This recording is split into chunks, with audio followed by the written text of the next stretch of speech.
Okay, good evening, ladies and gentlemen. We'll call the meeting of the Richmond City Council. Who's got their audio not muted? We'll call the meeting of the Richmond City. There is somebody on Zoom who does not have their audio muted.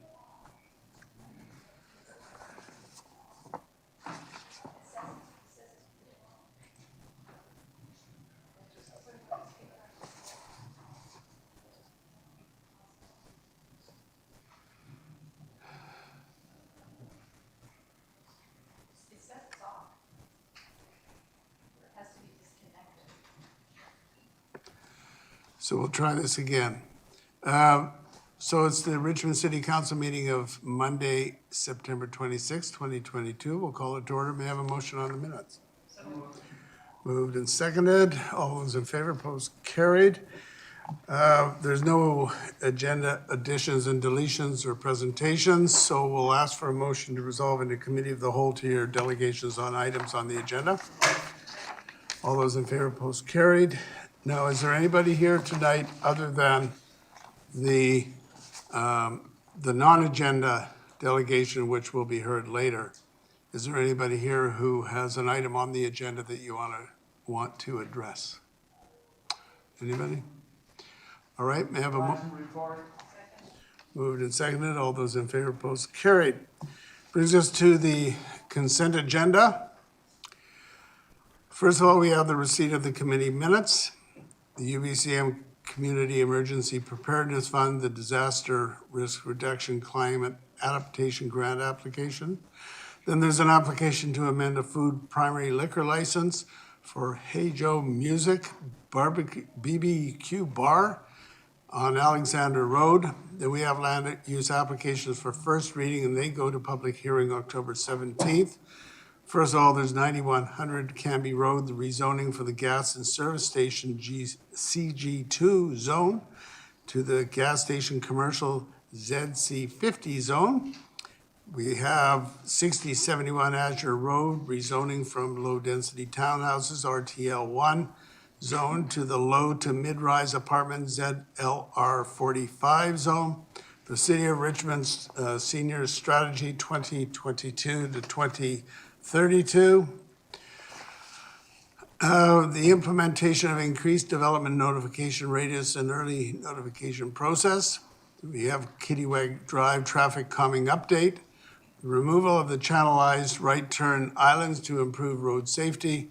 The additional motion rechannelized right turn islands into standard intersections. And finally, the award of the contract 8058P, which is garbage and cardboard containers and collection services at city facilities. May I have a motion to adopt those items by general consent? Moved and seconded. All right, so we have a number of speakers here. We'll start off with Councillor Wolf. Thank you, Your Worship. First, would like to request item 9 and 10 be removed from the consent agenda. And unless others in queue would like to remove others, I'll then speak to the remainder. We'll remove 9 and 10. Okay. Go ahead. Thank you. I'll speak to a number of the items that remain on the consent agenda, and I will be in support of all of them. So first I'll speak to number 7. That was the UBCM Community Emergency Preparation Fund, Disaster Risk Reduction. So I was attending UBCM a few weeks ago and was there for the presentations of the successful grant applications and I guess the applications for excellence in some of the projects, and did attend some sessions related to climate preparation, climate disasters like the atmospheric river last November, and then just seeing what happened on the East Coast. I think it'll be very timely for Richmond to get this grant application in, and hopefully we've learned some of the lessons on ways to be successful with previous successful grants and awards that we've received. Secondly, item number 8, I had some concern over the expansion of hours later into the night for this site, but was also aware that there were no residents on the street to the north that had any concern, and no one was here today to speak to it as well. So I will support that to go to a public hearing stage. and grant the expansion. And also later on in the agenda, we are making in the consent agenda, to increase notification radius for changes and rezoning. So I think more people would be informed earlier when large changes would be happening in their neighborhood. Maybe not as minor as this one. Then I'd like to speak to number 11 and the senior strategy, a great 10-year strategy to get going on right now. That's clearly something in our aging population that we need a lot of the strengths that are identified in that strategy. And thankfully we have an advisory committee that has had success in advising us and doing work plans throughout the year.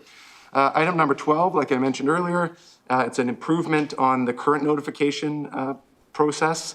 So going beyond the standard radius, 50 meters, to double that to 100, but also making it a two-step process. So there's early notification, followed by the detailed notification that will have kind of a timing of those meetings coming up. We received some correspondence in relation to item number 13. Traffic calming, I think there's been no negative comments in regards to that potential traffic calming plan. And also asked at committee that more will be available upon request for this style of traffic calming measure, which is new to the city. And then nearly the end here, number 14, channelized right turn. I appreciate those at committee, the Public Works and Transportation Committee, that allowed the additional motion that you see before you here, where I identified 2 of the 20 right turn channelized islands that are under the city's jurisdiction. And the 2 that I identified were in the 6 status quo, so they would have kind of remained as is. But committee agreed that they could be added to the future study list. It's not like it's an immediately going to be converted to the standard intersection, which is proven to be safer, but it will be considered, and I believe the timeline was about a year or 2 till that study would be completed on the 3 plus these 2 if supported by council tonight. And finally, I was pleased to hear that we are awarding another contract, and this is again a living wage employer. Thank you. Councillor McNulty. Yeah, thank you, Worship. Just a couple of matters I'd like to address if I could. I too am supporting the emergency preparedness fund and grant that we're on it, and I'm glad to see it was discussed at UBCM. But I'm very concerned, Your Worship, about our own disaster plan response and our emergency response. We do a lot of simulation and what have you, but if the Fraser River should ever go over its banks or whatever, I'd like to know how we're able to handle it. I don't think we put enough attention to it. We've taken things for granted. I've been charting the high tides. The high tides down in Steveston, what have you, have been 15.9 and almost 16 feet. Once they get over 16 feet, they flood Britannia, even though we put the boardwalk up and our staff have done a good job. So I think we need to keep this on our radar in terms of our preparedness. You know, it's interesting. I don't see any other community in the province coming up with a disaster plan and sharing any information. I don't know what's happening in Metro Vancouver, but I really believe that we're leading, we're doing some things, but I don't think we can take things for granted. I think it's, we're only 1 meter above sea level, and I know I've asked staff to reduce the 50-year plan back to 30 years. They've come back saying we're not doing that in terms of diking. However, I'm hoping that we may look at it again, given what we're doing. I know we're doing good work, but still it's, I still put a caution sign out. The senior strategy plan, thank you very much for staff with the 29 actions. A working group working on it, preventing barriers for seniors. And the one big thing with seniors, as members of council would know, is the seniors' isolation. And to try to continue to work on that and developing neighborhoods where seniors are. And the more seniors can stay in their own homes, the better off they are. And I think the medical people tell you, if you can stay at home, obviously you'll live longer, you'll feel better, etc. But the strategy we got is a great document to build on. It's a great model, and I thank you for it. And I think we're well prepared for not the next 10 years, but we'll be evolving it and moving it along over the next 10 years. And I'm hoping that will be there. The other thing, Your Worship, I want to talk about and support is the application for low-rise apartments in the Thompson zone. That's off the consent agenda. Oh, was that off to? Yes, Oh, my it God. is. I know. So I want to talk about that under affordable housing. I can't talk about it? Oh, you'll get your chance, but it's just not going to be on the consent agenda. Oh, really? Interesting. Okay, thank you very much. All right. Counselor Day. Thank you very much, Mayor Brody. The consent agenda includes a number of exciting items, and the first one Councillor McNulty alluded to, which was the Disaster Risk Reduction Grant Fund. This is from UBCM. So we're going to put in for 3 projects that range from $150,000 to $2 million. And if we get all 3 projects approved or the grants approved, we'll be able to move forward that much quicker. We have to submit by September 30th, so in 4 short days, these have to be ready. So that's why it's on the agenda tonight. Now, we have a 50-year accelerated flood plan, but we could go to a 30-year, and maybe we can convince council at a later date to do that, because I think that's important. Now, I actually do disagree with Councillor McNulty about the preparedness. I actually attended one of the preparedness sort of mock events that they did at the hotel over by the airport, and I was humbled by how organized each and every one of the volunteers and the police officers and the firefighters were, and you could literally see a red shirt, a green shirt, and a purple shirt, and everybody had their job, and it made it very clear what would be done in the event of emergency. So I have the utmost confidence in our preparedness. Number 8 is the liquor license for Hey Yo Music Bar. I think it's fun to have a place that you can go and have a good time and sing and dance. And given that this is not in a residential area, I will be supporting that. This is unlike the one at the Ani site in Stevenson, which unfortunately every night at 2 o'clock in the morning, the poor people that live there have to deal with. So this is a much better location. The next on the agenda, skipping the 2 that Councillor Wolf took off the consent agenda, the City of Richmond Senior Strategy. Well, being the liaison to the Seniors Advisory Committee, I have to say they might be the oldest people I work with, but they're the most fun and the most energetic, and they have so much to say about what we can do here in Richmond. And what's interesting is that in Richmond, we have the people live the longest here of anywhere in Canada, which is 85.7 years. And one of the interesting statistics in this report is that 32% of our residents are over 55, but by 2036, 39% will be over 55. So we really need to pay attention to the senior strategy, and that's why I'm so glad that this is on the agenda tonight, and I wholeheartedly support it. The last thing I wanted to talk to was number 12, which is the the notification radius for development. I have been fighting this for 8 years. How I got into politics was they were building 3-story townhouses facing the neighbors across the street from me, and basically they were going to be living under this overhang building, and there wasn't going to be a darn bit of access to Stevenson Highway. Every single car that would come and go to this development would go through the neighborhood. Now, the only reason I knew about it was because Mr. King down the street came over and said, "What do you think about this development?" And I went, "I don't even know what you're talking about." And he says, "Well, I got this letter from the city." He was within the radius, and if it wasn't for him, none of the rest of us would have known. So I'm so thrilled that we're finally expanding the radius whereby we notify neighbors of a significant difference in their neighborhood, because this can be a deal breaker for a lot of people.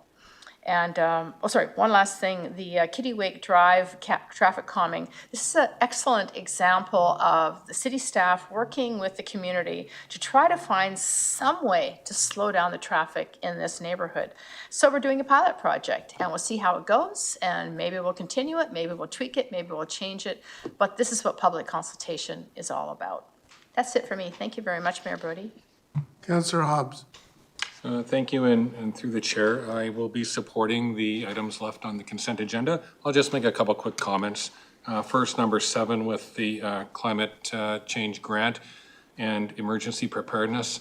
I'll echo some of the comments made here tonight. When you look at police and fire and other volunteer groups and emergency preparedness functions, if you go to the simulations that are done multiple times a year, you'll be very impressed and with the level of preparedness that they have actually in place for disasters. That does not guarantee results because it can be mitigated by different things that are unknown.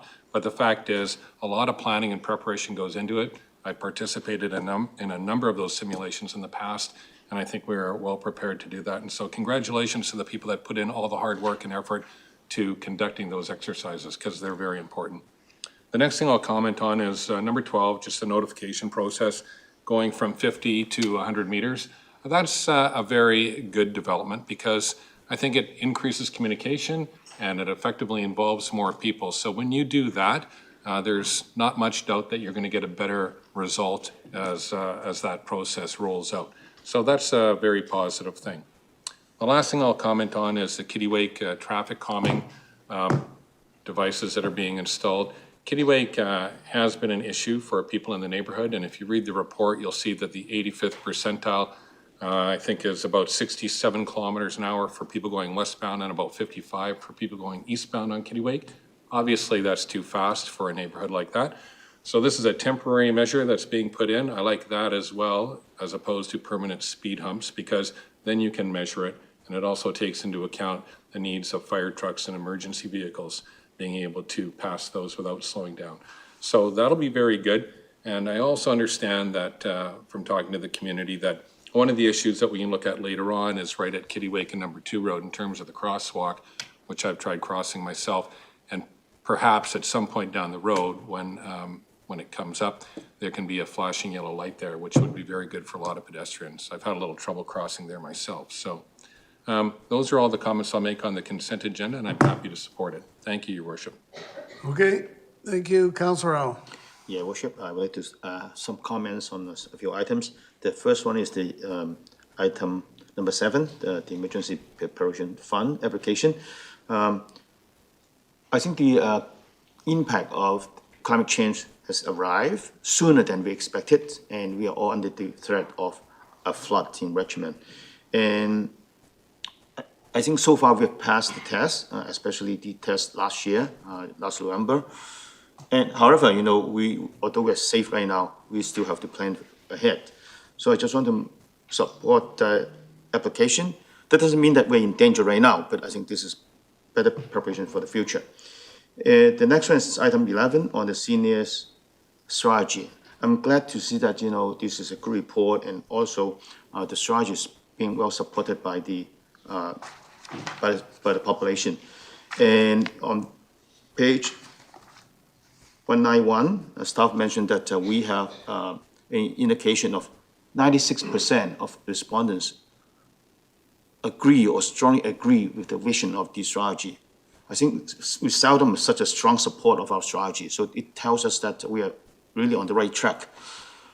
And the report also gives us information about some of the inadequacies that we need to address, especially in the area of social equity, and also the lack of communication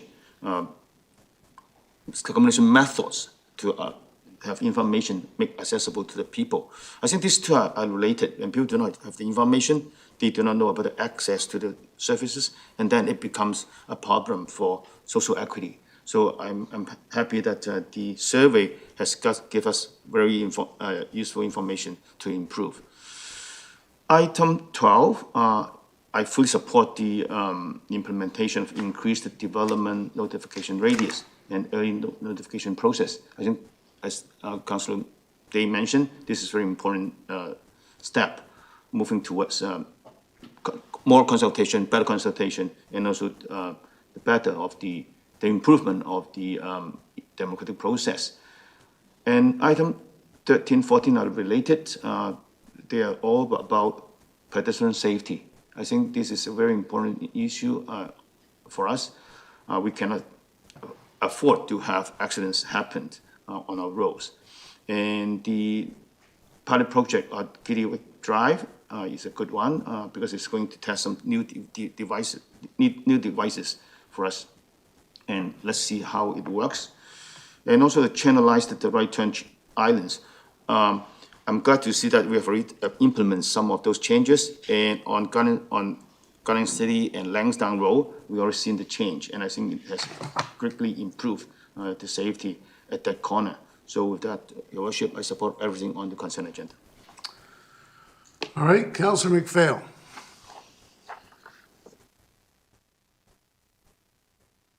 You're muted, Linda.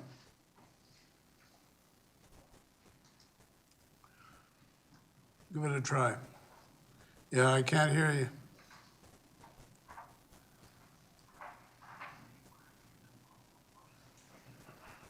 Is your volume down?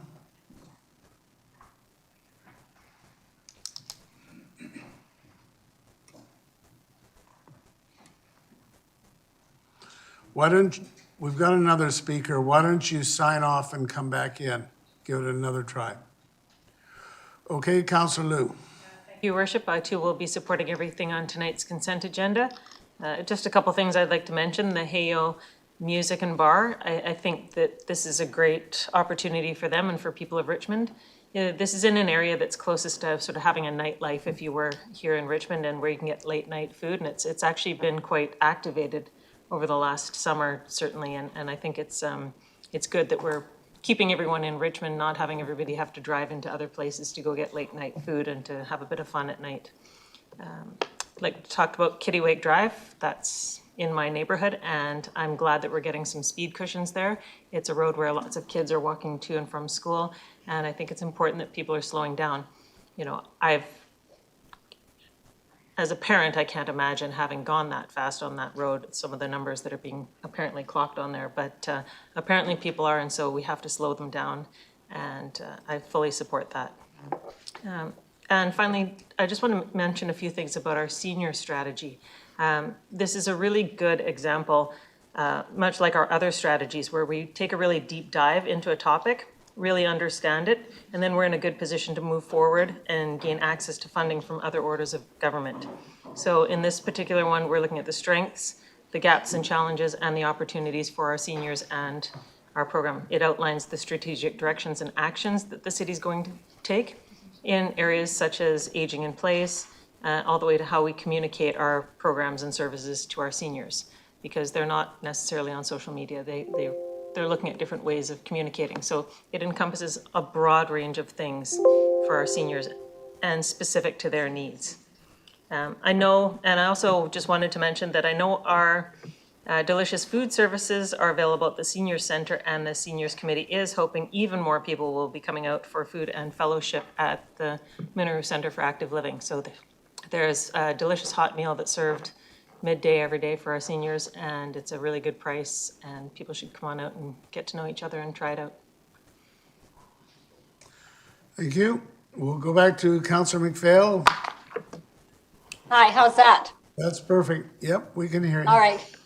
Thank you, Your Worship. And so logging in, logging out, and logging back in worked. So I will be supporting all the items on the consent agenda and just would like to speak to two. Number 11, the City of Richmond Senior Strategy 2022 to 2032. The recommendation in the package seeks council adoption of the City of Richmond Senior Strategy as outlined in the report and in the package tonight. And as the report highlights, seniors are the fastest growing age demographic in Richmond and globally, and are living longer and are experiencing better health than previous generations. So this is a really important document, and thank you to staff for the work that they've done. The senior strategy outlines the vision that seniors living in Richmond are safe, respected, healthy, and engaged in their communities, and identified 5 strategies. 29 actions were also identified, with an implementation plan of short-term, medium-term, long-term, or ongoing. And I think when you look on our Council 192, the actions and implementations and some of the actions that they're going to be looking at immediately, like analyze the community-wide delivery system of seniors-related programs and services in Richmond to reduce gaps, identify opportunities, and ensure the best use of community resources is really important. With the population growing, I think it's really important that we look at what is success with this community and how are we serving them. So it'll be really good when the report comes back in 2 years with an update, of how the senior strategy has rolled out and, what is success looking like. And lastly, I want to speak about number 13, Kitty Drive, the traffic calming update. I live in this area and probably travel this road every day, maybe twice a day. And like others, I was very surprised to see the results of the traffic speeding study that was done. This is not the first time that speeding has been an issue in this neighborhood. A couple of years ago, stop signs were installed at Pelican and Plover along Kitty Wake Drive. But as we can see from the correspondence from the neighborhood, speeding continues. So I am in support of the staff recommendation. And Councillor Hobbs mentioned something at Planning Committee he asked about upgrading the crosswalk at Kitty Wake and number 2 Road.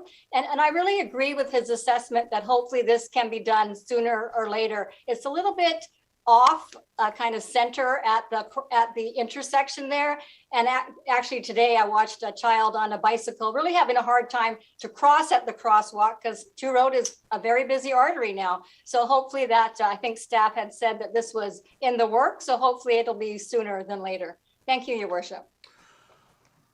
All right, thank you. So with that, we will call the question then. All those in favor? Any opposed? That is carried. That brings us to the 2 items, and I'll go to the Chair of Planning Committee to introduce these. There's number 9 and then number 10. So over to you, Councillor McNulty. Okay, thank you, Your Worship. The first one is the application by Pacific Land Corp for rezoning at 9100 Canby Road from the gas and service stations, which is a CG2 zone, to the gas station commercial, which is a ZC50 West Canby zone. And the recommendation from staff that it be introduced and given first reading. And I would so move. And yeah, it's moved and seconded. It's moved and seconded. Yeah, Your Worship, this went through at committee. It's a straightforward development, and it fits into the West Canby plan, and it really doesn't warrant any changes. The legal encumbrances and the transportation sites are all in order according to our policies, and the improvements on the frontages and the roads are all going to be looked at. And as a matter of fact, it's going to help Canby Road and make it much safer, as well as Garden City. So in the development permit panel adequately supported it as well. So I'll leave it at that. All right. Councillor Wolf. Thank you, Your Worship. In the spirit of Harold Steves, I'll give a little history lesson on this before I speak further to it. So back in the 60s, this was known as the C&L Chevron. C was for Chris Wolf, my grandfather, and Leo Garrett was for the L. They had a good neighbor policy, so they actually lived in the neighborhood where they worked. They would get out-of-town friends, family, anyone who needed work, they could work at this Chevron station.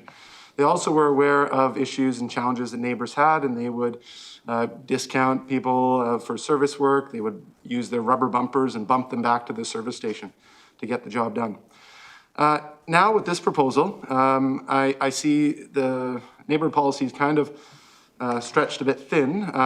They are abiding by the tree protection bylaw, which I agree is not the full protection bylaw. It could be. And if they're only able to plant 14 replacement trees in the 2-to-1 ratio, then maybe they should only be removing 7. I did mention this at planning. I'm not on planning committee, so I couldn't make amendments at the time. I don't expect the majority on council here to support any referral, so I won't be making it tonight. But just being aware, this is probably the service station, or sorry, the gas station I've used more than any in all of my years. I just walked the whole perimeter the other day, and I think you could sure plant a whole lot more than 14 replacement trees. I've seen how places in the city can do density of tree plantings. And also, this site is not just going to be a restaurant. The gas station, by and large, promotes itself with really bright lights. It also has a byproduct of odor, gasoline. There's little drops that come off of many of the fill-up services that go on. So if there's any development that should abide by the full amount of trees replacement on site, I think this should be it. There is a property right next door to the south that perhaps could be purchased, or part of it could, and the full restaurant that they desire could fit along with the trees that could provide the buffer for the neighbors to the east and to the south. Thank you. Councillor Day. Hi, sorry, sorry. Yes, I think I'm speaking, perfect. I hadn't thought of that. Thank you, Councillor Wolf. Just a question to staff, is it possible to require more trees at this location? I did drive by and it's pretty big. I mean, and if you look at the map in the report, it's actually a fairly large corner gas station. Is it possible to plant more than the trees that have been listed?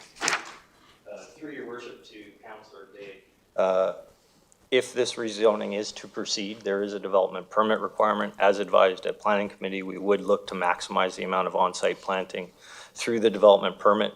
The replacement trees identified in this rezoning report are conceptual in nature. It may be possible to add more trees, but I wouldn't be able to say definitively until we go through the development permit process. In addition, I would note that there are street trees being provided along both frontages as part of the servicing agreement. Is it, sorry, one more question, Mayor Brody. Is it possible to save some of the trees that are on the property line that are maybe half and half on the private and then this property? Through your worship to Councillor Day, the trees that are identified for removal are identified to be in poor condition. They are previously top trees, which makes them structurally not good candidates for retention. They are codominant as they are planted in a hedgerow, so it is really a case of they need to be removed as a group.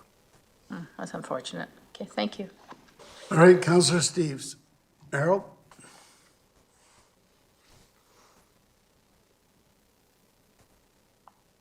You with us, Harold? Go ahead. You're on mute.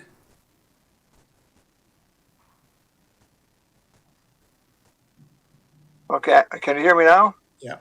Yeah, click back on. Anyway, I supported this in committee because they are providing funding for trees. And I think that it's important that we start looking at the types of trees. There are many different varieties of trees you can plant, and you can plant less trees if you plant cedar and fir trees that are going to sequester more and are going to take up more ground space, but they will grow taller. And so I think it's time we started looking at what types of trees we're planting, and then look at, as I mentioned in one of the other meetings, I think it's one of the other meetings, is that we should take the money and we should start planting trees along boulevards so that effectively we're getting trees across Richmond rather evenly spaced rather than clusters of trees. It's better to spread them out, have larger trees, taller trees that will sequester more and give more shelter and more shade to housing in Richmond when the hot sun comes out. So if you've got trees to the south of your house is going to be cooler than it will be without them. And so I'd really like to take a look at the policy in general of what kind of trees we're planting, and it may be better to take the money and plant the trees elsewhere. So that's why I do support it, but I do it on that basis that we're going to come up with a tree policy that will enhance trees across Richmond. All right, thank you. With that, we're going to call the question. All those in favor? Those opposed? It's carried with Councillor Wolf opposed. And we'll go back to the Chair of the Planning Committee, Councillor McNulty, to introduce number 10. Item number 10 is an application by 092375 BC Limited for the rezoning of 67. And here, Councillor McNulty. I'm sorry. Please start again. I didn't hear All the right, sorry, microphone on. no problem. Thank you, Linda. All right, the application is by 0923745 BC Limited. It's the rezoning at 6071 Azure Road from the low-density townhouses, which is an RTL1 zone, to a low mid-rise apartments with ZLR 45 Thompson zone. The official community plan would be amended to change the designation of 6071 Azure Road and be given, introduced and given first reading. And this bylaw would be following the appropriate statutes, but also as well, the bylaw has been considered in the OCP bylaw preparation consultation policies with a referral to the Board of Education for comment and response by October 17, 2022, and that the bylaw 10406 to create low mid-rise apartments in the Thompson zone and 6071 Azure zone to the low mid-rise as well, and that be introduced and given first reading, and I would so move. So it's moved and seconded. Go Yeah, ahead. thank you, Worship. This one came, and I was very pleased to see this one come forward.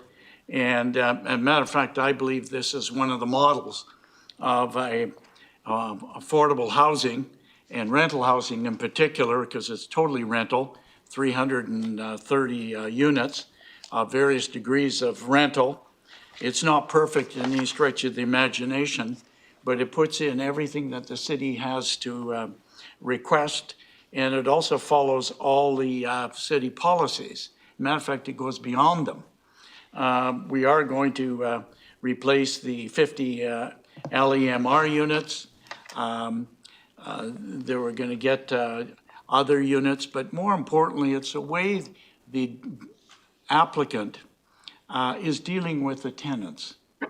You know, he's providing the tenants with 4 months' notice, for example. He's given them the option of replacing. He's given them the option of coming back. He's helping them move. And he's doing all kinds of things. Actually, I'm very happy with the provision of pedestrian and cycling connections, given that this particular development, Your Worship, is, I'm going to say 75 meters, maybe at the most, 50 meters from the bus line. So I think it's being of 6 stories. It's staggered in terms of 4 against the family neighborhood, but 6 on the front. And when we put it all together, we get 330 rental units. I mentioned earlier the lemur, the 110 moderate income, and 170 market. And he's followed BC Housing's and the city's affordable housing strategy in terms of the rents. The other thing, what the developer is also has a majority of 2-bedroom. They're not single bedroom or studio. We have a large percentage of 2-bedroom and 3-bedroom, to be quite frank with you, so that families will be able to move in there. So I'm pleased on that. And the other thing in our page 72 has quite a list of items, barrier-free lobbies, using the basic universal guidelines established, if you recall, by member Francis Clark, where the bathrooms are bigger, the doorways are wider, the counters are such that it can be for other aging and or people with challenges. You know, blocking grab bars, for example, and lever handles. You know, when I look at it, there's not much, too much we can fault in this case, because I think it's quite complete. And as I mentioned earlier about he's offered a transit pass program for 1 year, bicycle spaces, and the other good thing, which I really was pleased, we're providing 2-car shared parking spaces with the 240 volt electrical vehicle charging stations. And I'm assuming when staff put this through, that is adequate for the situation at the moment. Maybe we have to go a little stronger if you wish for later, but when I look at it, as I say, I think this shows the majority of council that this developer is serious, Your Worship, in supporting the development, and we're serious in supporting affordable housing units. Just to add a comment, last week, last council meeting, we approved 334. So the amount of affordable housing units within Richmond coming forward is of 660 plus. And hopefully that the development community is getting the message that we're serious about dealing with affordable housing, and we're not putting any barriers in front of them to bring these kinds of things forward. And we can't get people in there fast enough, to be quite frank with you. I hope as construction time moves along very quickly, and we can have families in there within 18 months. Thank you. All right, Councillor Wolf. Thank you, Your Worship. I did appreciate all of the provisions and everything that Chair Planning just highlighted, and I did attend the Planning Committee meeting and I'm very pleased with this overall proposal. The main aspects that come out are on our page 70, where it's kind of a one-to-one ratio. There's 50 affordable townhouses now, and there'll be 50 low-end market rental, kind of the equivalency match. And also the developer's gone out of their way to kind of match the same size units, like 3-bedroom to 3-bedroom. So all that and so much more are great. There's 2 points though that I hesitated giving this kind of the universal stamp of approval. So the first one, come back to trees. I did visit on the weekend the along Westminster Highway, the northeast corner. You can see on our page 100, there's a tree map, and that's where the cluster, the best grove of mature, healthy trees are on this property. Now, there are a whole bunch of trees being saved, but they're not actually on this property. They're shared between the property to the west. But they're proposing to remove 45 of 48 trees. The 3 that are not are kind of clustered with the other edge of the property.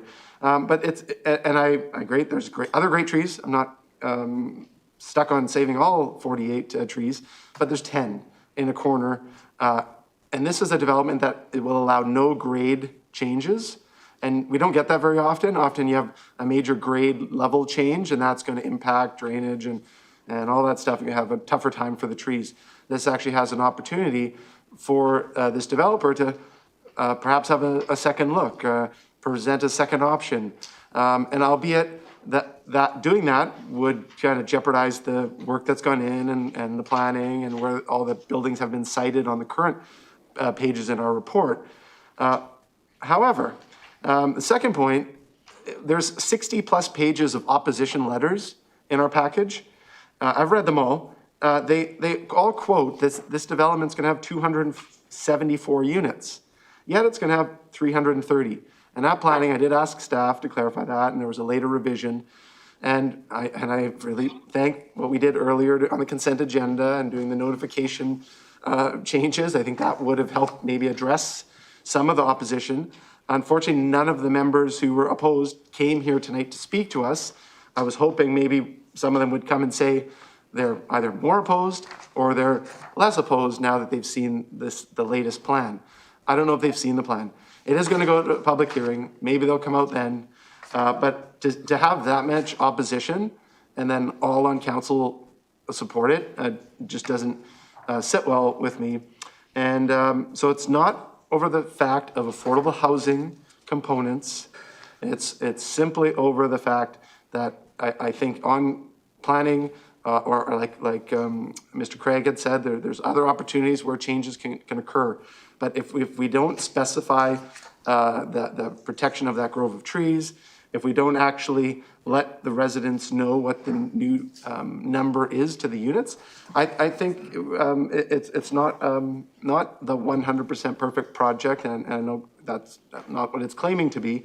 But if there are going to be affordable units in here, those folks are likely not going to have the most luxurious units in this complex. They're also maybe not going to have the full AC unit capability, and maybe having shade trees would be ideal. So maybe that's where some of those units could be clustered by this saved grove of trees, which again connects to the history of the site, which is the 50 affordable townhouse units. So with that, I appreciate the support for it that everyone else will likely give it. I'm not asking for a referral. I'm just stating the obvious. Thanks. Councillor Steves. Yeah, thanks. Actually, my comment on the trees are the same for this one as for the other, and I would hope that if they are cutting trees at $750 a tree, we'll find some great places to put them. However, my concern with this is not so much the trees, but the sustainability, and I don't like. I will be voting for it, but I want to ask the developers this question, and I'd like to hear it before the public hearing. I mentioned it at planning. On page 73, it says that there will be provision of a privately owned low-carbon building energy system on the site. Now, I'd like to know what that low-carbon private energy system is. Is it going to be geothermal? Is it going to be solar? What is it? I think we should have a requirement that it is not natural gas.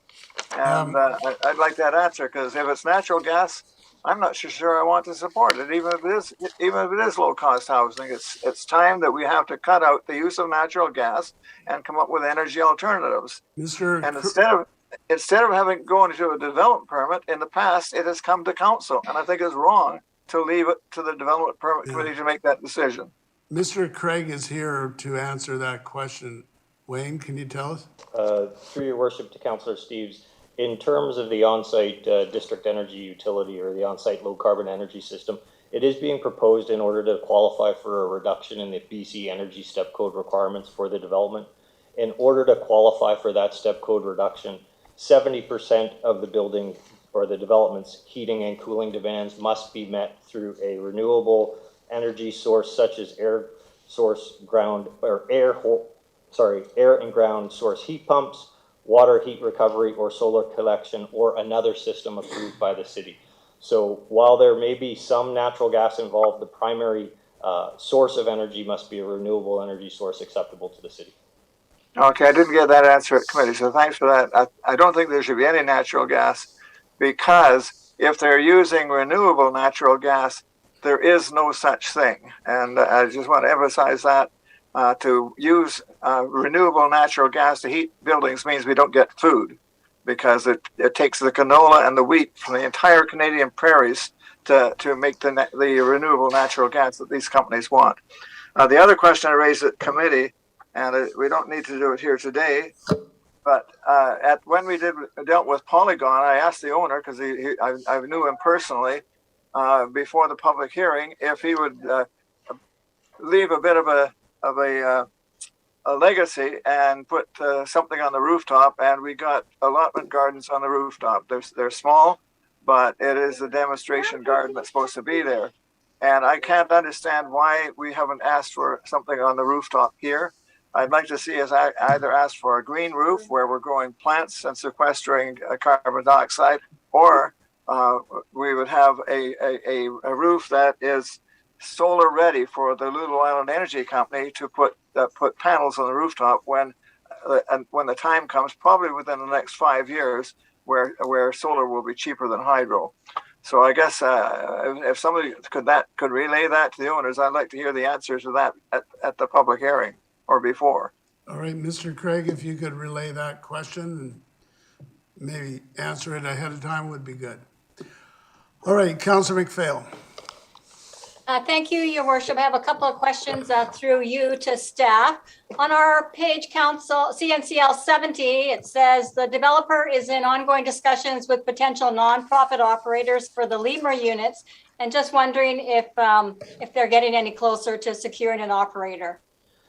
Through your worship to Councillor McPhail, discussions are ongoing. It is a requirement of the rezoning that they do provide a memorandum of understanding with a nonprofit operator prior to rezoning adoption. We do anticipate that further information will come forward as part of the development permit should the rezoning proceed. All right, that's really good. I know that in past applications, sometimes the operator is already known and we get to see who that is. I was just interested in that. And then Across from the site and to the east is the playing field and the park of Brighouse Elementary School. And, this section of Azure is not the main entrance to the school, but I am sure that there's going to be pedestrian traffic to the school and to the playground. So I'm assuming that there'll be a traffic management plan if this gets the go ahead. And then will the school community be notified at some point in time? Through your worship to Councillor McPhail, yes, should the rezoning proceed and prior to building permit, there will be a construction, parking and management plan required. Where there is a school in close proximity, we do work with the school principal as part of that traffic management plan. This rezoning was referred to the school board staff for a review and comment. They have identified that there is sufficient capacity in the elementary school and secondary school catchment. Thank you very much. Okay, Councillor Liu. Thank you, Worship. I just have a question for staff. Following off of Councillor Steve's comments, my understanding with the renewable natural gas is there is the type that he was discussing that comes from when you grow plants and then you process it into a renewable natural gas. And then we also have one that we've recently basically celebrated the beginning of. It's coming from the sewage at the Lulu Island wastewater treatment plant. And so Fortis is working with the wastewater treatment plant. They're taking the off gas that comes off of all the sewage that's being produced, and they're scrubbing it and putting it back into this system as a renewable natural gas. Is that correct? Through your worship, I could not comment on that energy system. Okay. It seems to me that there's two types, and the type there is renewable natural gas available in Richmond, and that is coming off our sewage. And otherwise, it was just being flared off as part of the wastewater treatment process. And so, I think the combination of the energy system that they're going to be using, backed up by whatever natural gas or whatever process they use, should still be good for the environment and better than anything else that's happening out there. I'm excited that 330 units are coming forward.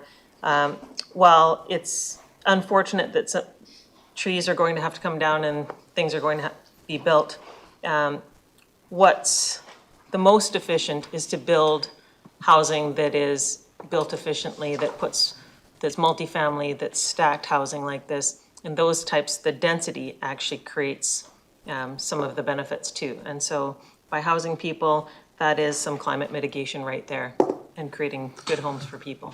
Thank you. Councillor Howe. Your Worship, I support the application because I think it is a good one. Just for the simple reason that we increase the supply of rental units from 50 to 330. We know that there's a shortage of rental units in the city. This project is not going to resolve the problem, but it can help to increase the supply. So I think it's meeting some needs that we have right now. And talking about the opposition, I think most of the opposition is based on the parking problem in the neighborhood. And I live in that neighborhood, and I recognize that there's a problem in the people parking their cars in front of people's property. So I think there's a problem there. There's good reason that we should take a look. And I also want to point out that at the planning committee, actually we request staff to have a report to explore a resident-only parking pilot projects in this area. So I think we are trying to address both issues. One is the shortage of rental units and to provide more. And on the other hand, we are trying to address a long-time problem in this neighborhood, which is related to parking in the area. So I think they are not contradictory, and based on the merits of the project itself, I will support this project moving forward. All right. Councillor Day. Thank you very much, Mayor Brody. So we have very old townhouses that have been there for a long time, 50 of them, and they're going to be replaced with this massive building that's going to allow for 330 units. So where this is good is it provides an opportunity for more rentals, and this one is by far the best development we've seen in the last 6 months, because it will have 50 low-end market rental units. And that will be $500 cheaper than normal rentals. There's going to be 110 moderate rental units that will be also significantly cheaper than market rates. And then there'll be 170 market units that people will pay the full pull.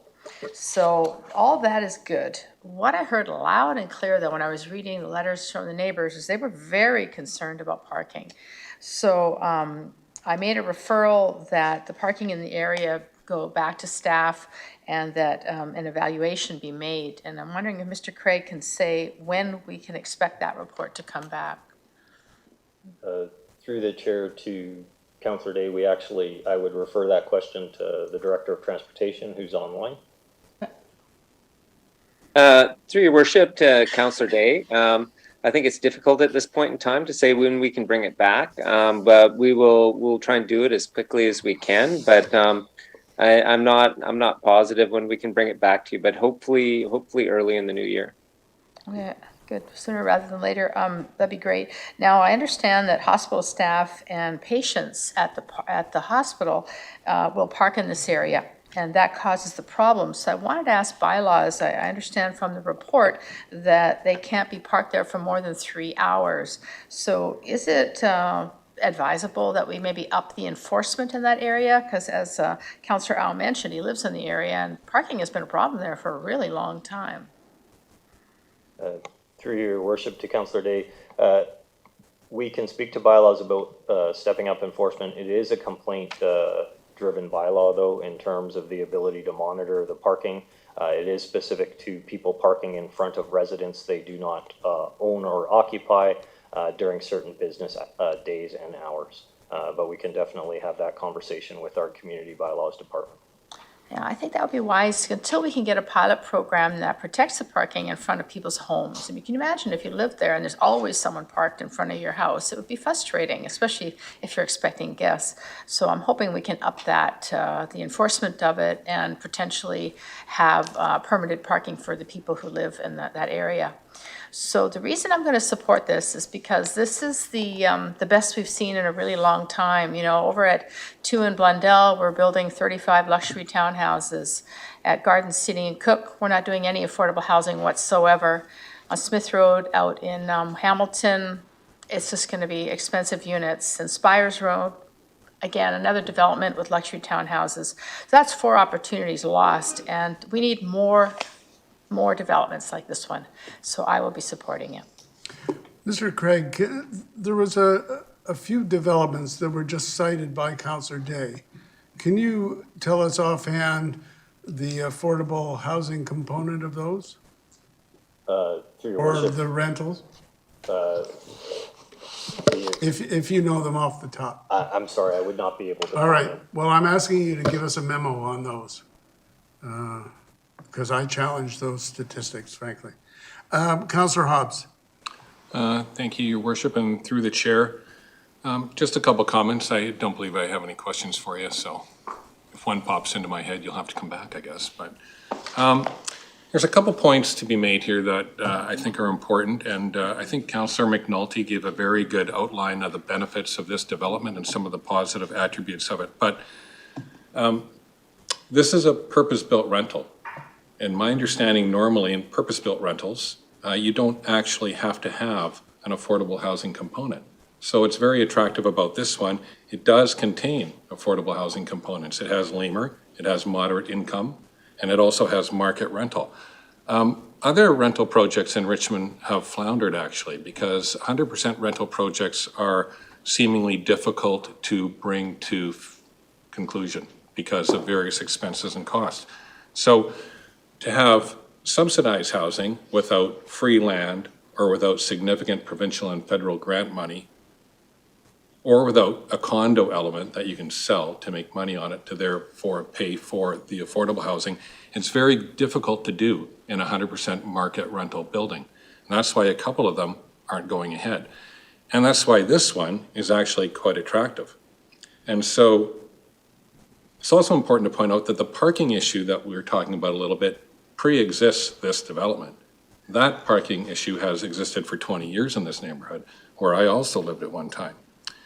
And I'd also just like to point out that we talk about perfection, like, and I've said it myself, oh, this isn't perfect and it won't solve all problems. No, no project will, and no project is perfect. And actually, the pursuit of perfection in a development, I'd say, is an illusion. We just want really good developments. Because Canada is in a housing crisis, and we are here as well. Canada, according to the Bank of Nova Scotia, is 1.8 million houses short. We are last in the G7 for homes per 1,000 people in our country. We had 100,000 people move to BC last year.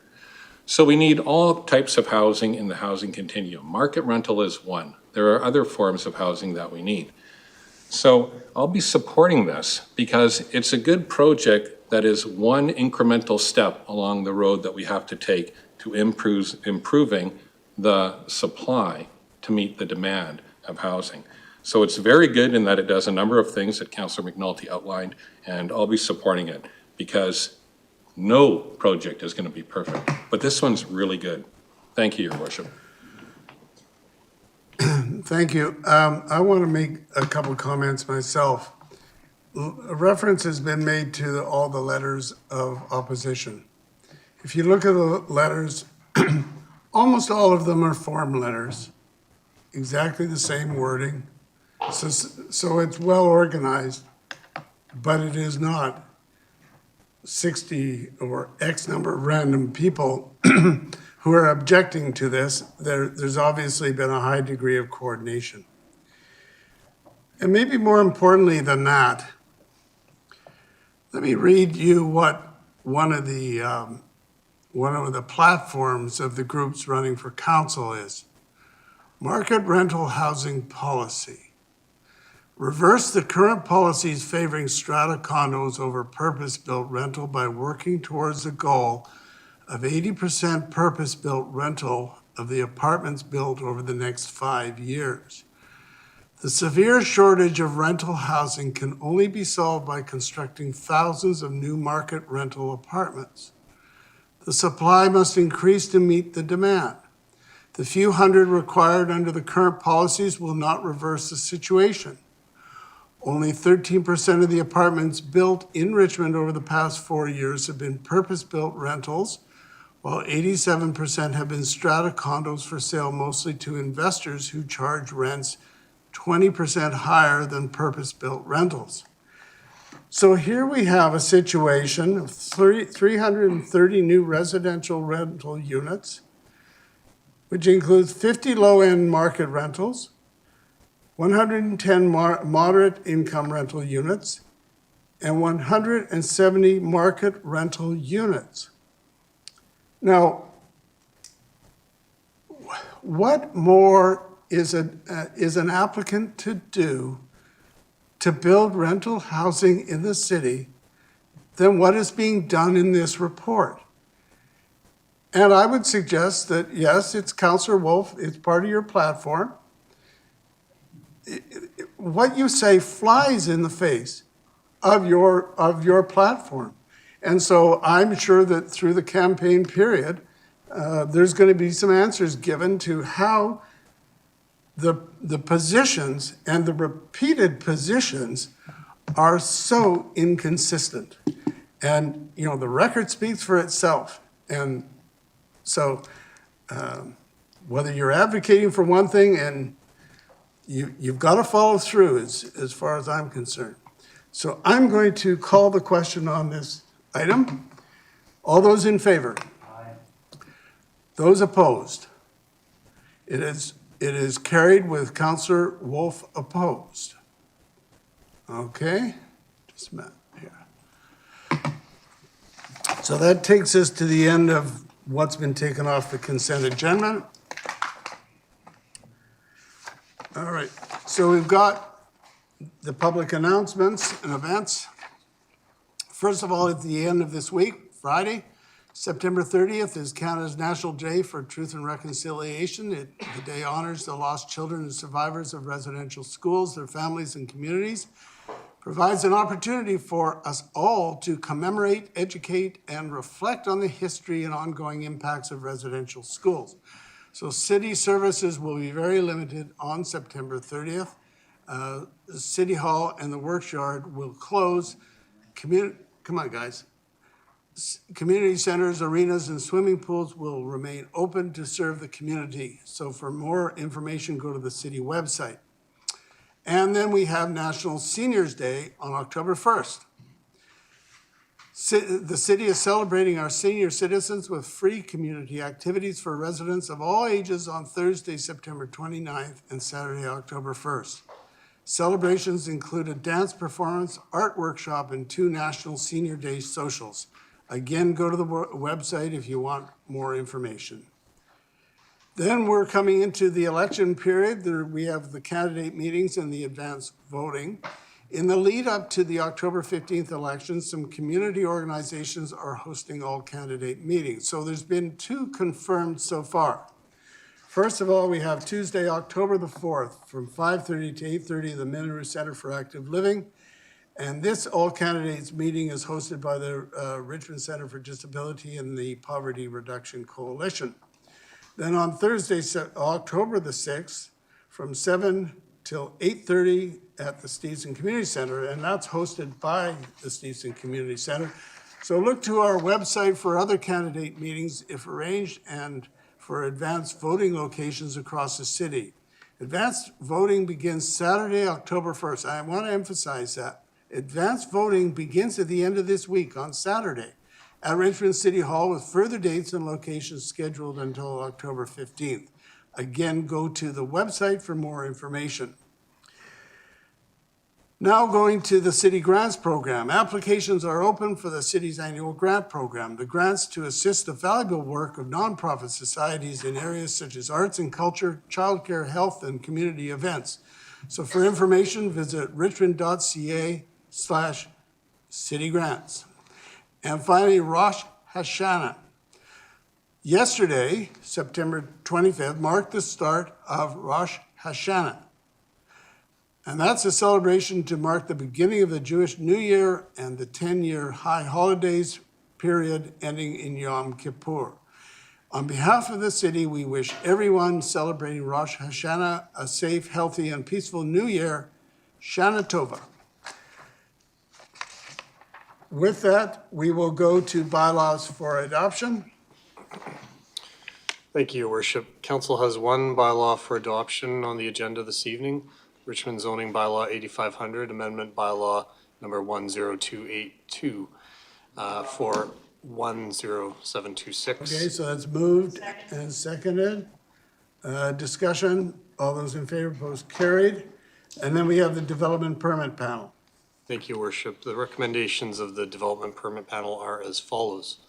1, that the minutes of the development permit panel meeting held on September 14th, 2022, and the chair's report for the development permit panel meetings held on November 24th, 2021, and July 27th, 2022, and September 14th, 2022 be received for information. And 2, that the recommendations of the panel to authorize the issuance of a development permit DP 20-920101 for the property at 10700 Aintree Crescent. B, a development permit DP 21-934309 for the property at 10240 Ainsworth Crescent.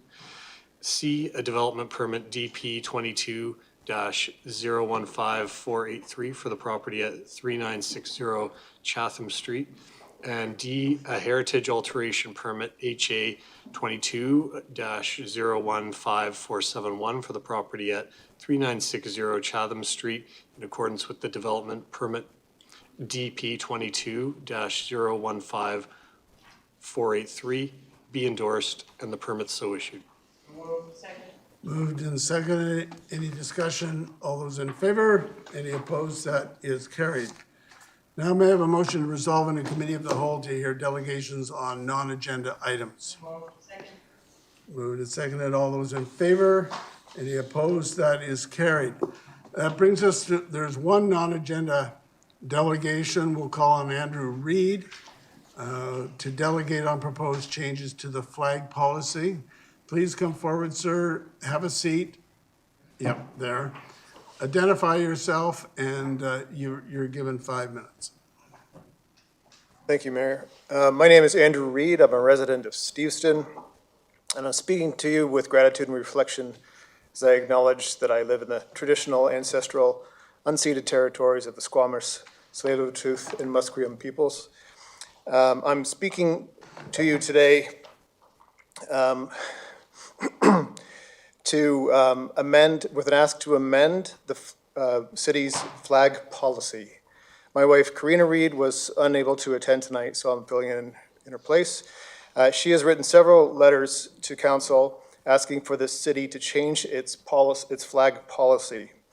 On June 24th, my wife wrote to council asking for a pride flag to be placed at city council or raised at City Hall. This was not granted. According to policy 3.7 on the flag policy, this could have been approved by council, but was not. A month later, my wife received an email response from the city saying, in follow-up to your email to mayor and councilors, the city has a flag protocol policy which outlines the process for eligibility for raising the flags at City Hall. It does not, though, specifically reference pride flag or other such social awareness flags, such as Every Child Matters campaigns. Recently, I attended with my family a talk by an educator by the name of Brian Bone. Brian talked about what it was like growing up gay in Richmond, and also about being physically charged by angry men during a drag queen story time that he was hosting at a public library in Richmond. Even after that incident of hate and a defacing of the flag painted on a Richmond road, the city did not respond with a supportive, what I would say is a supportive effort by raising the flag to support our people that would feel safe and included if a pride flag was raised. Flag banners placed throughout the city in many other communities have already started to modernize their practices. Chilliwack apparently has inspired, we were told, to Delta. Delta was inspired by what Chilliwack had done for flag policy and using banners and different methods of bringing social awareness for safe communities and using the pride themes and typical applications of the pride flag to show visible support to different people in the community. Also, the flag policy is also, the change is also asked for change so that we could be supporting social awareness campaigns like Every Child Matters, the pride efforts that I mentioned, and also as part of our truth and reconciliation efforts. In doing so, Richmond, I believe Richmond would be better able to support a safe and inclusive community. Will the city of Richmond raise a flag for National Day of Truth and Reconciliation as a start to amend and amend or remove that part of the flag policy that I had mentioned. For the record also, today I spoke to several city clerks in the region. Richmond and Surrey, from my calls today, are the two outliers from the rest of Lower Mainland cities that are supporting and using things like pride flags or variations on flags to other ways to demonstrate visible, safe communities, and also a similar approach with some nuances around promoting social awareness for Every Life Matters and other truth and reconciliation efforts. So once again, just to point out the difference that I would like to help influence and people that have joined me here tonight to support this effort, that only Surrey and Richmond are holding strong on an old policy that I think needs to be updated or removed, that would allow us to show visible, physical examples of supporting diversity and a safe place to live for many of our residents in Richmond and those that wish they were. All right, we've got a question from Councillor Wolf. Thank you. My first question was in relation to the outlier effect, which you highlighted as Surrey and Richmond. My next question is related, or through your worship to delegate, is in relation to what our school district does. If you could comment on what our school district does in relation to the flags. Yeah, well, I'm not an expert on the school, what the schools do, but I do know that it's popular and standard practices in many parts of our community, such as healthcare and so on, to be displaying things that would be meaningful for people that want support from their community, but including in school and school activities for sure, for making posters. My boys are here, have made plenty of posters for Every Child's Life Matters and for Pride, and these sorts of activities are a way to build grassroots support and take away stigma and understand that different people need different vehicles, different ways of feeling support in their community. Okay, Councillor McNulty. Yeah, thank you, Worship. I had no question of the delegation, but I'd like to make a referral to staff. I'll come back to you on that. I just wanted to ask for any questions. Councillor Hobbs, do you have a question? Go ahead. Great, thank you, and through the chair. Well, first of all, thank you for being here and delegating. That's always a tough thing for people to do.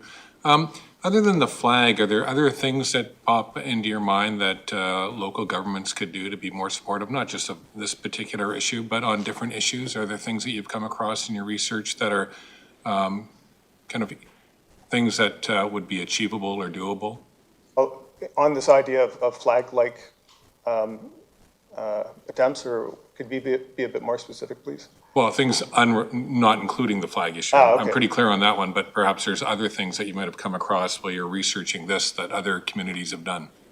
Well, I think things like having diversity of sport and fitness activities that the city could be, that cities are often already helping fund and support, but a greater efforts to support inclusion of different choices and preferences, and to, from my own personal experience, I had very little choices for sports activities, for example, and also educational options that I would have liked to have pursued. So that's not a great answer to your question, but I think there's more inclusion that could be generated through this council that myself and others would be willing to run with, also to help look for other groups in our society who feel excluded now, would probably be the best way to answer that question.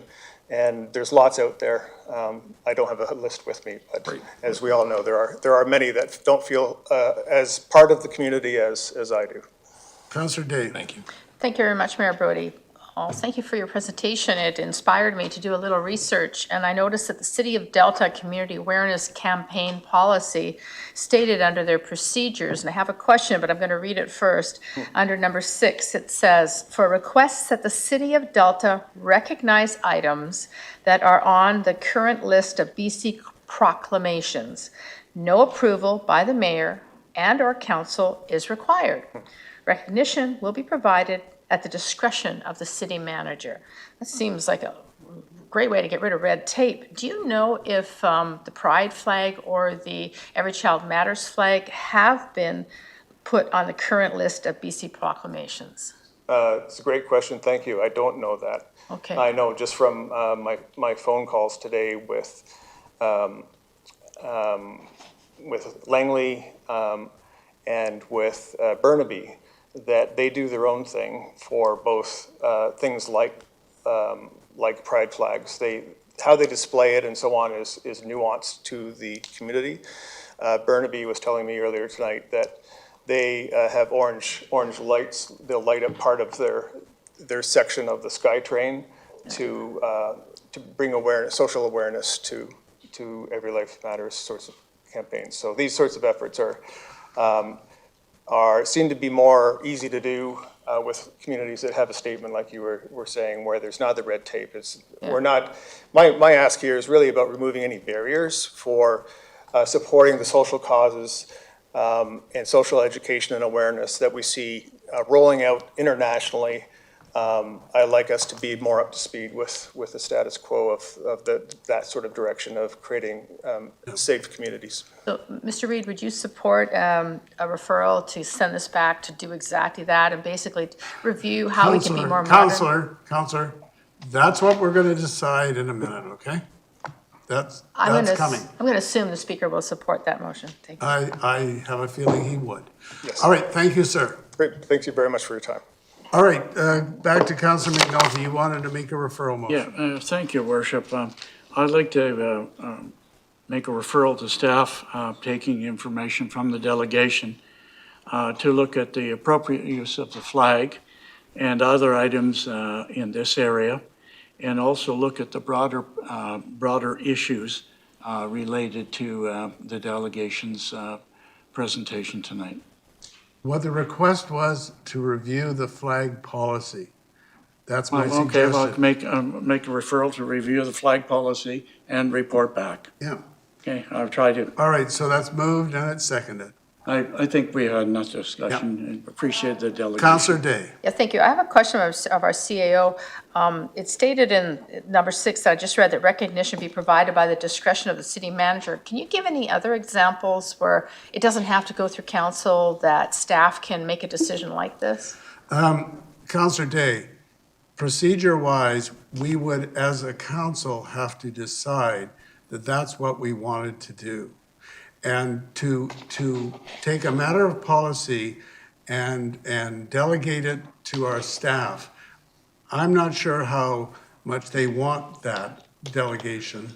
And it's something that should be in the sole purview of this group here. Well, I respectfully disagree, Mayor Brody, because if Delta can do things like this at the discretion of the city manager, surely we can too. Let's decide what's best for Richmond, because that's where we are. Councilor Wolf. Thank you, Your Worship. I'd like to just provide some comments in support of the referral.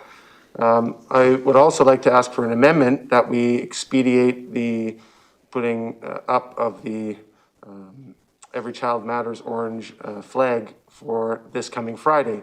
I know there are some of those flags available, and I'd like to ask for an amendment. Councilor, that is not a referral motion. We are on a referral motion, okay? Then I'll make a second referral motion. Well, we'll deal with that in a minute. Okay. All right, I'll call the question then on the referral motion to refer the matter of the flag policy to review it to staff. All those in favor? Any opposed? That is carried. Now, Councilor Wolf, you want to make a further motion?